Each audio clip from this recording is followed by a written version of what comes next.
Covid মহামারীর শুরুর ঠিক 5 বছর পর চীনে আরেক ভাইরাসের প্রাদুর্ভাবের খবর পাওয়া যাচ্ছে। হিউম্যান মেটানিউমো ভাইরাস নামের এই ভাইরাসের খোঁজ চীনের মতো প্রতিবেশী জাপানেরও কিছু অঞ্চলে পাওয়া গেছে।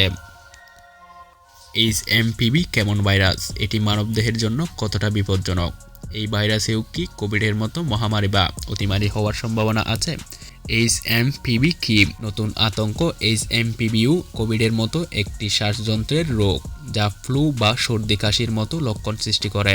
তবে এটি বৃদ্ধ, শিশু এবং রোগ প্রতিরোধ ক্ষমতা দুর্বল এমন ব্যক্তিদের ব্রঙ্কাইটিস বা নিউমোনিয়ার মতো গুরুতর রোগের দিকে ঠেলে দিতে পারে।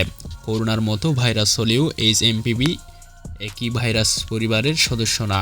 এটি শ্বাসতন্ত্রজনিত সিনসিয়াল ভাইরাসের পরিবারভুক্ত। 2001 সালের প্রথম নেদারল্যান্ডসে শনাক্ত হয় এই ভাইরাস। শীতকালে এর প্রাদুর্ভাব বাড়ে।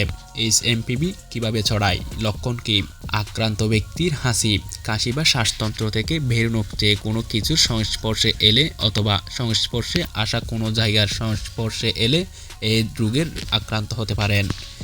এই ভাইরাসের লক্ষণ সাধারণত সর্দি বা ফ্লুর মতো। লক্ষণের মধ্যে আছে কাশি, জ্বর, অবসাদ ও নাক বন্ধ থাকা। ভাইরাসের সংস্পর্শে আসার 3 থেকে 6 দিনের মাথায় লক্ষণ প্রকাশ পাওয়া শুরু করে। কোভিডের মতো এর কোনো টিকা বা অ্যান্টিভাইরাল চিকিৎসা নেই। মূলত লক্ষণগুলো সামলানোর মাধ্যমেই এর চিকিৎসা দেওয়া হয়। রোগটি কতটা গুরুতর? যে কয়টি ভাইরাসের সংক্রমণকে সাধারণত ঠান্ডা লাগা হিসেবে শনাক্ত করা হয় তার একটি এইচএমপিভি। কোভিড বা ইনফ্লুয়েঞ্জার মতো গুরুতর কিছু না এই ভাইরাস। সাধারণত এই ভাইরাসের সংক্রমণ আমরা টের পাই না, কারণ এর লক্ষণ খুবই সাধারণ এবং অনেকেই সংক্রমিত হয়। এতে আপনি কয়েকদিন অসুস্থ থাকবেন, কিন্তু ঠিকমতো বিশ্রাম ও শরীরের যত্ন নিলে আবার ভালো হয়ে যাবেন। তবে বৃদ্ধ, ছোট শিশু এবং রোগ প্রতিরোধ ক্ষমতা দুর্বল এমন ব্যক্তিরা এই ভাইরাসে সংক্রমিত হলে তাদের ব্রঙ্কাইটিস বা নিউমোনিয়ায় আক্রান্তের ঝুঁকি বেড়ে যায়। আক্রান্ত হয়ে গেলে অসুস্থ ব্যক্তিকে এসব রোগের চিকিৎসা দিতে হয়। কতটা উদ্বিগ্ন হওয়া উচিত?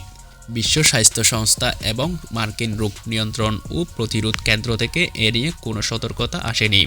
আন্তর্জাতিক গণমাধ্যমেও এ ব্যাপারে তেমন কোনো প্রতিবেদন নেই। কিন্তু চীনে এইচএমপিভির প্রাদুর্ভাবের খবরের ভেসে যাচ্ছে ভারতীয় গণমাধ্যম।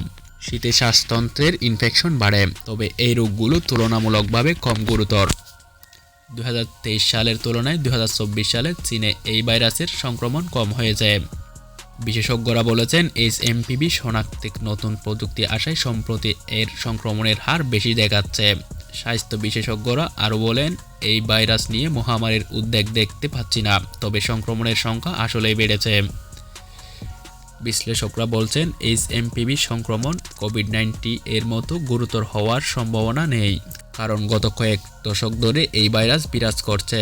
অতীতের সংক্রমণের কারণে বৈশ্বিক জনসংখ্যার একটি বড় অংশের এই রোগ প্রতিরোধ করার ক্ষমতা রয়েছে। কোভিড-19 ছিল একদম নতুন রোগ। মানুষ আগে এতে সংক্রমিত না হওয়ায় বৈশ্বিক মহামারীর রূপ নিয়েছিল এটি। ভিডিওটি ভালো লাগলে শেয়ার করতে পারেন, এবং আপনি যদি এমনই রহস্য, রোমাঞ্চ, আনকমন আর ইন্টারেস্টিং ভিডিও দেখতে পছন্দ করে থাকেন তবে চ্যানেলটিকে এখনই সাবস্ক্রাইব করে পাশে রাখা বেল আইকনটি প্রেস করুন। তো দেখা হচ্ছে পরবর্তী ভিডিওতে। ততক্ষণ পর্যন্ত ভালো থাকুন, সুস্থ থাকুন। আল্লাহ হাফেজ।